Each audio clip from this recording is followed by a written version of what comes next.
Okay, so I'm going to fill in some of the gaps. So John alluded to the fact that there are arguments made for reconfiguration for highly specialist services, and then there's issues around staffing, and then the evidence for some of the other impacts of reconfiguration that are not talked about that well. Now, the evidence here is partial, it's not great, and so I'm going to take this as something as a canter, but certainly for the smaller sets of services, there will be themes emerging.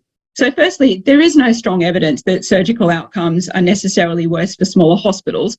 There is ample evidence for this across multiple jurisdictions, and it is worth noting that in the USA, a small hospital has fewer than 25 beds, and there is absolutely no evidence whatsoever that having your gallbladder taken out in a teeny-weeny hospital in rural Texas makes your outcomes worse.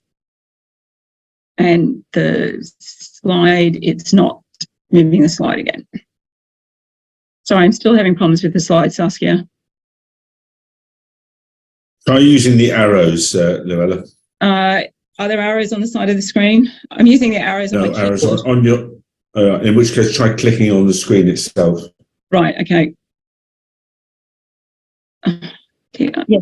Oh, there we go. Right, okay, that's clicked on something, and except it's now skipped 2 slides. Sorry. Right, so there is some evidence that, improving outcomes for urgent specialist surgeries for things like if your aortic arch is ruptured, or you have had some other major cardiovascular catastrophe, that whipping you off to a specialist service which deals particularly with these things, there is some evidence that this improves outcomes. However, there is no real evidence for the centralisation of emergency general surgery per se. And the Nally paper that's there, it found that although the best outcomes for emergency laparotomies are in high volume teams in high volume hospitals, the next best outcomes were for high volume teams in medium and low volume hospitals. The worst outcomes were for low volume teams in high volume hospitals. So there is something about individual surgeon, the amount of time that your surgeon spends at the table doing what it is that they do, that makes the difference to the outcome, not centralisation per se. And sorry, just trying to... the benefits which are required, the volumes required for benefit are surprisingly low. So this is a German study. So you only need to do 18 cases of X or Y operation per year to actually sit around the top quartile of actual overall outcomes. So again, the case for centralisation almost completely falls down once you know you only need to do about 20 cases per year, and that further centralisation beyond that point doesn't really seem to make any particular difference.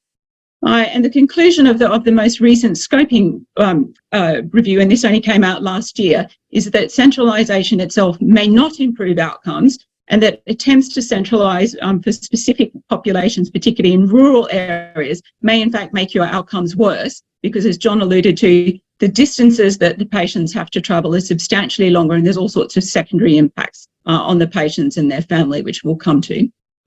Trauma is frequently considered to be one of the areas for which there is most evidence for centralisation of services. But again, if you have a look under the hood, the evidence is really not that great.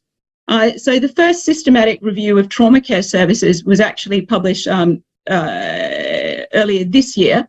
And in fact, there's only 0.6% difference between being treated in a non-trauma centre versus a trauma centre. That's half a percentage point in mortality. So millions of pounds, millions of dollars, millions of euros, whatever your currency is spent reconfiguring services for half a percentage difference. Now, you may say that that's really important if you happen to be in that family, but really, value for money, not really that evident.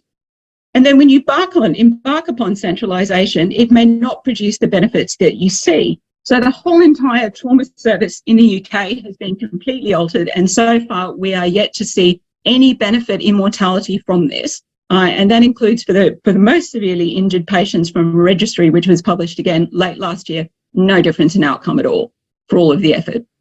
However, if you have trauma services and then you try to further centralise them, that might actually make your outcomes worse across the system. So that needs to be cautiously reviewed. And then the problem of actually removing services and actually having holes in your coverage, you can have much higher mortality for that. And that also applies in very, very urban areas. So there are places, for example, in Detroit where hospitals were closed, trauma services were closed, and actually the mortality in those areas becomes much, much higher still. And it's also the same across the whole of the USA, where there are gaps in coverage, where there are longer distances for people to travel. These are places where people are much more likely to die if they are injured. And centralising trauma services, as John alluded to, may in fact have a range of negative impacts. And this is quite clearly being seen in the studies which have been done of the changes to the English trauma service. So there's now overcrowding at trauma centres. You get loss of skills and loss of staff at non-trauma centres. So that's particularly the case not just for trauma surgeons, but also for emergency physicians. Emergency physicians, you know, they're adrenaline junkies. They want to work where the action is. And so it's much harder to recruit at those hospitals. Patients are further away from home. This creates problems with not only their follow-up and discharge, but actually family support and rehabilitation while they're actually inpatients in hospital. And other urgent specialist services, well, I think you can see a theme that's emerging here. So stroke, the overall view of this, both from England and from Germany and from other jurisdictions, is that unit quality is probably much more important than centralisation. Maternity, high quality, smaller units are much safer than patients travelling long distances. And I think this is particularly important for me because I think this applies to the arguments around centralisation as a whole, is that closing a service shifts the risk from the system to women, patients and their families. And we have to ask ourselves whether, in fact, this is really acceptable. Is it really acceptable to risk shift in doing this? There is no question that you know, reconfiguration, centralisation of services works for MI, but we can't then assume that this works for everything else, because it just doesn't, as we've seen even through this very quick counter through the evidence. So as I said, some evidence for key conditions, it's not that good, but those key conditions, stroke, trauma and MI, only account for 1% of all ED presentations. And then when you take into account all acute surgery, that's still less than 5% of all of the work that the emergency department / hospital does. So why are you making massive changes for marginal improvements in mortality, 1%, 0.5%, maybe 3% for stroke? It's not great, or none, when actually 95% of your patients don't benefit. Tail wagging the dog. Right. So we're going to have a brief chat around reconfiguration and staff. Now, frankly, the evidence for this is not great of what happens to your staffing, but the evidence that is there is really quite compelling. So when services close, when hospitals close, this slideshow, when services close, when hospitals close, staff leave. They may not give up their licenses, but they certainly leave the area, and frequently they leave the system. So people who are going to retire early, they don't find another job and continue on. And this applies not just to rural areas, but also to tight urban areas. This has happened in Chicago, and it's been tracked to happen several times over a period of about 40 years in New York, including during what happened to staff during the pandemic. They don't go to the next hospital, even if it's only a mile away. They just leave, they go. The staff that do move are unhappy, stressed and sick and unproductive, not just for a little while, but for years. And in fact, Carol Potter, when she looked at hospital mergers that occurred in the UK back in the Blair Brown years, this was one of the reasons that was given for merged hospitals actually not realising the productivity gains that had been hoped for. The staff, if you're making staff move a hospital when they don't want to, makes them unhappy and they're not going to work as hard for their new employer. Now, and this brings me to a really interesting point. So there have been, you know, the discussion around this in the Netherlands is around staffing, and we are facing massive problems with staffing for a whole series of reasons. There are generational shift, we have inflexible regulations, we have failure to understand evidence around working in context, we've got people having stress responses and so actively defending against work, and then we've got the great COVID, you know, the great post-COVID leaving. But running counter to that, so these are all reasons why we have fewer staff, and the staff that we have actually just don't work as much as they used to. Shoot me later for saying that. But at the same time, over the past 2 decades, for reasons of safety, the solution to almost every problem in medicine has been more staff.